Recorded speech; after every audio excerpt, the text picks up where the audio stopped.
If walking into a room full of people or joining a group Zoom call makes your heart race, well, this might be the only thing that you need to hear. There is a simple shift, one I wish I had learned years ago, that instantly changes how you feel in social situations. Have you ever walked away from a meeting or closed your laptop after a Zoom call feeling entirely drained, even though you barely said anything at all? For most of my career, I felt that way too. I'm an introvert in nature who has spent nearly a decade in a remote working environment.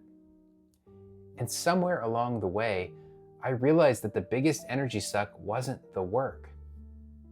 It was the fear of being seen. That changed when I discovered what I'm going to share with you today.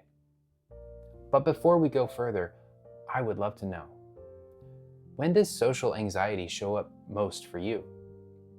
Is it the meeting invite, the silence after you've said something, or something else entirely? Leave a comment below and let me know. I'm sitting at my desk, logged into another big Zoom meeting with our engineering department at the company I'm working for. It's one of those quarterly all-in calls, 60, maybe 70 people show up on screen. The kind where you mostly keep your camera off and try to blend into the digital crowd. Except today, I can't. I've been asked to lead one of the breakout rooms. That would have been my absolute nightmare even a year ago. But today, something is different. As we split off into those smaller groups, my heart picks up pace a little bit, for sure, but I don't know who I'll end up with. But instead of locking into myself, replaying worries or rehashing the perfect line that I'll say, I set an intention. I want to learn something about the people in this room. I want them to feel a little more connected when this meeting is over.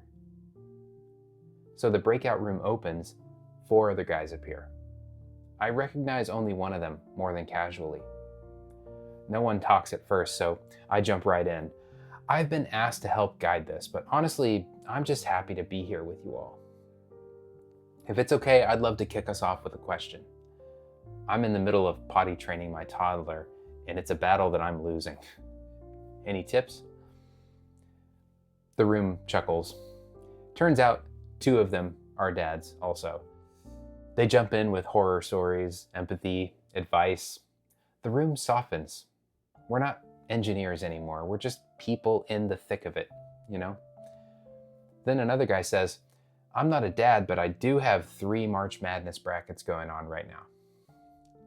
So we pivot to basketball. I happen to love the game, so I ask him who he's rooting for. Another ember catches fire at this point. From then on, the topics sort of keep flowing, Music, weekend plans, random hobbies. I'm watching the embers catch and spread, just trying to fan the flames where I can. The room comes alive. I'm present enough to notice that we have a lovely little campfire established here, And it's one that I'm actually comforted by. Then Zoom throws up that, familiar warning, breakout room closing in 60 seconds. We all groan. Someone jokes about how there's a leave early button. None of us have ever noticed that before. So we all decide collectively to press it together. 3, 2, 1, click. We land back in the main call. The first one's there, still laughing. It's just us in the room, alone and totally lit up from that shared moment. And that's when I realized I didn't spend a single second worrying about how I was coming across in that meeting. I wasn't trapped in my own mind. I wasn't drained at all. I was just present, focused on our little campfire. Here's the thing. Social anxiety thrives when the spotlight is stuck on you. What will they think of me? What if I say the wrong thing? What if I freeze? But here's the shift. Move the spotlight. not away from yourself entirely, but towards someone else. That's what I did in that breakout room. I wasn't thinking, how am I sounding right now? I was thinking, what's this person next to me going through right now? What story do they have to tell? What moment might they need? That little shift, the spotlight shift, changes everything. Suddenly the pressure drops. You stop performing and you start connecting. And weirdly, that's when you come across as your most confident, most present, most authentic self. Because you're not trying to be anything. You're just with people. If you ever find yourself walking into a meeting, a room, or a conversation, and your chest tightens a little bit and your thoughts start spinning, try it. Take a single breath. Shift the spotlight. Ask yourself, who here might need to be seen right now?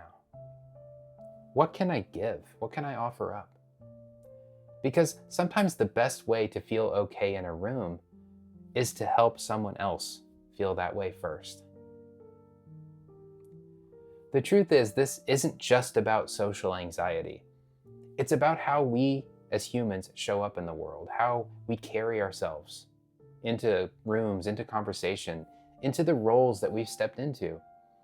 And it starts with that quiet internal shift from how do I look to how can I love, from performance to presence.